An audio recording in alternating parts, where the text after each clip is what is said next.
On this episode, I'm talking with Jeanann from the Hour One Agency about how they helped rebrand and launch a specialty food store in LA, how they found alignment for the brand, how they discovered that there wasn't alignment in the brand, evolution of the logo, and all the cool stuff in her background. We're going to talk about that too. Jeanann, thanks for being on the Garlic Marketing Show.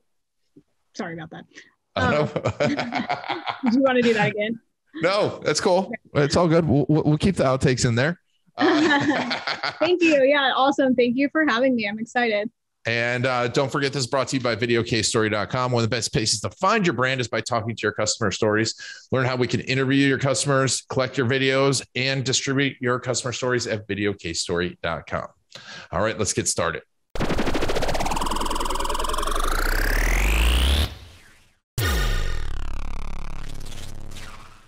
And we're going to talk today how they helped rebrand and relaunch one smaller Whole Foods type company in Southern California.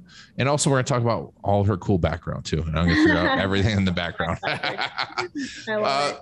So Hour One is a content agency, but also you help with local branding. You know, you've worked with a lot of big names, like you said before, this Toyota, a lot of them as a partner agency. But when you went into work with rebranding, tell me about what this mother market came to you. Why did they come to you for rebrand? Yeah, no. So they were looking for a small boutique kind of full service agency. They liked the fact that we were local in Southern California.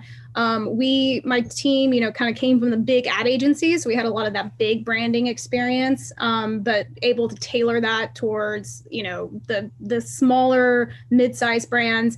They came to us because they had a brand that was created, a store created in 1970s, which was a very like mom and pop vegan kind of hippie type style, had this really like natural organic feel, which was really ahead of its time in the 1970s, maybe right on par for here in Southern California. And then they just started growing, spreading all throughout Orange County. And then, come 2018, the brand feels a little bit old and just not keeping up with the, what's happened in Whole Foods and all of the other types of like organic, clean kind of like digital services like HelloFresh and things like that.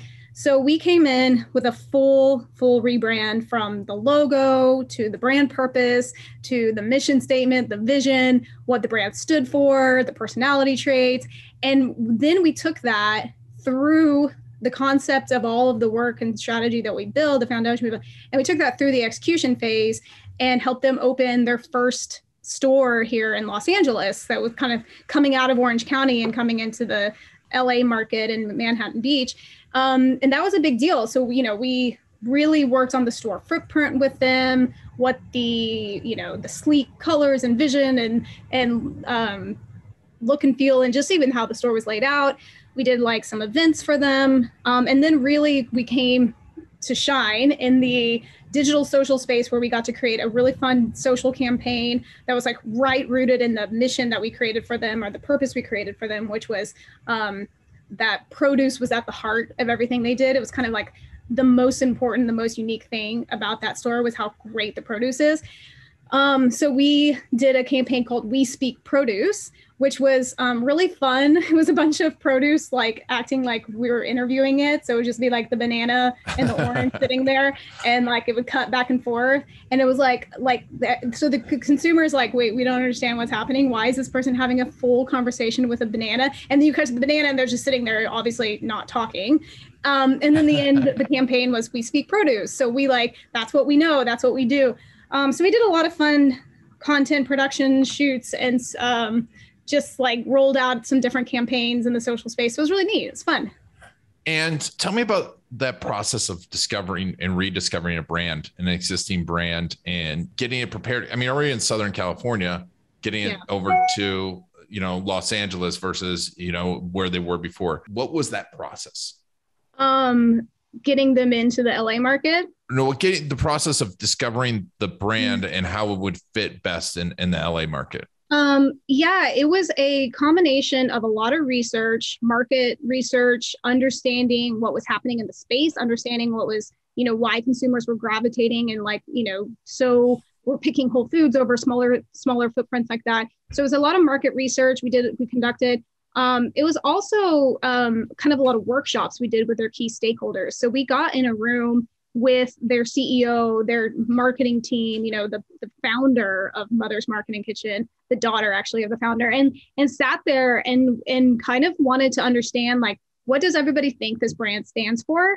Because we found quickly that everyone from the daughter of the founder to the CEOs kind of had a different vision and expectation, and like put different words and thoughts to what the brand stood for. I was like, well, there's our first problem, is like internally, we are not in lockstep and alignment with what the brand stands for. So what we're going to do before we even move forward into any creation and production phase is we are going to break that down, and we're going to workshop this. So at the end of a 2 or 3 day workshop, we're walking out with like everyone being like, this is our purpose. This is who we are. This is what we stand for. Once you have that alignment, it's really easy to go and create things. Yes. And it's interesting. I want to hear about what other people thought the brand stood for, because this branding discussion, it's funny. We think it's there and it's obvious, but it's even inside of a company, it's not obvious, is it? Yeah. I think that everyone comes in with their own notion of what the brand is and where they want it to go. And sometimes none of them are right or wrong. It's more about finding the alignment. So like, it's like, okay, that's interesting. Like, you see the brand here in 5 years, and then you see the brand here in 5 years. So if everyone internally doesn't have the same 5-year vision, then like you're not marching to the same beat. So it's just some nuances of getting people to like kind of be like, okay, I agree with this. And then like printing that, putting that in your, up on your walls in your company's office and things like that, so that like you kind of don't stray from that and forget that. Yes, it's crucial. It's crucial. And so where was the point where you knew that, hey, we've got the right notes, we've got the right brand, this is really working? I think when like I looked across the room and everyone was like, had like the, finally nodding, like, I get it. Which is never, how it is working with, on the brand side, it's hard to get that alignment sometimes. So. Yeah, for sure. And what about when you brought it out to market, when you went out and tested it? Yeah, that was the most fun, because the thought there was, like some of the loyal diehard fans of the brand in Orange County that have been shopping there since they were kids, like, will they react okay to a sleeker, cleaner logo that's not as like mom and pop hippie kind of thing? Like and so there was this big conversation about making sure you don't alienate or forget the avid consumer, like the consumer who's so, like such a loyal fan and like takes kind of like a family pride in it, whereas like they feel like they're part of the brand. So changing the stores enough to bring in new people, but not alienate the existing audience. So that was also part of the challenge. And how did you do that? What? I think it's like, you keep the logo to where there's, it's still the same logo. Like if you go look at like Burger King and Walmart or whatever, if you go look at like people's evolution of logos, Burger King's a good example. They never reinvented it, but it did go from like retro 70s to like modern day era. They actually went back to the retro thing recently, which is funny, but you just kind of slightly evolve it without like a hard 180. Any specific elements that you can talk about in the Mother's Market brand?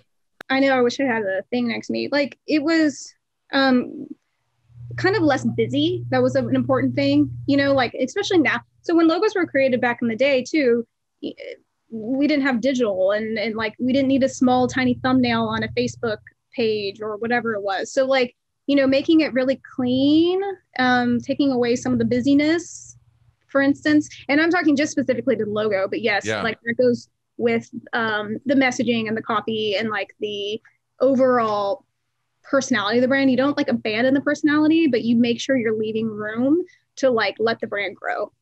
Nice. And what was the first big win once you launched it? It was probably the just getting the foot traffic to the Manhattan Beach location, the new one, which was kind of the first, rollout of the new look and design. And then I love the content that we got to produce for it, the We Speak Produce. It was really fun to see that kind of out there. That got a lot of good thumbs up and comments and things in social. So yeah, and we'll definitely put links to those down below. I was kind of pulling those up. We'll put links in the show notes, or if you're watching the YouTube, we'll link down below. But that's super cool. And so given that, what are the next steps? Are you still working with them? So it was more of a launch project versus like a ongoing. It was probably about a 6 to 8 month contract of getting the rebrand happening.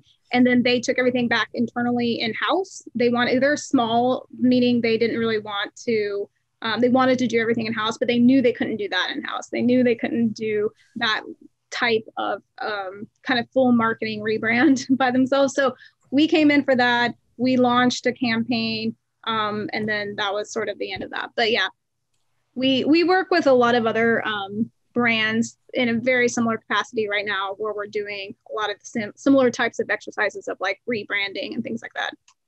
Very cool. And so what are the trends that you're seeing now in the rebranding? Good question. I would say it's geared towards solving one question, which is how are we like standing out online and in social? So like, it's like, do we need a rebrand to get more people into the brand? Do we need a rebrand to stand out and be, more unique in what we do? I think you can rebrand and even become more niche in your own brand. That is kind of a win. We work with a barbecue rub and sauces and stuff like that client. And that's such a very niche audience of people who are like the avid, like professional grillers and things like that use all this stuff. And sometimes rebranding to really, really cater towards your like avid followers is a good strategy as well, as opposed to rebranding to let more people in. Oh, it's such a good idea. Because it's funny that everyone wants to go broad at first. Right. And, it's getting narrow and staying narrow and keeping your audience excited is a very smart thing, especially these days when there's so many channels and brand competition. Yeah. So much competition. That's awesome. And so that's my next question. Tell me about your background. So I'm here out, we office inside, but this is the workshop garage studio. Partners with the Science Factory, which is a science content production hub. So this is sort of a production arm of ours, but also this particular channel and influencer, Nick Uhas, is someone that we use as a creator for a lot of our brands. So we can always make really fun, big, entertaining, explosive science experiments. So sometimes that didn't fit for Mother's Market and Kitchen. It doesn't fit for our barbecue client. It could, but it fits for, we do stuff with Arm & Hammer, or, where you can do baking soda science experiments, or just did something with Carvana, and just so we can work in science experiments to a lot of our kind of bigger, fun clients that are willing to do things more on like a project basis.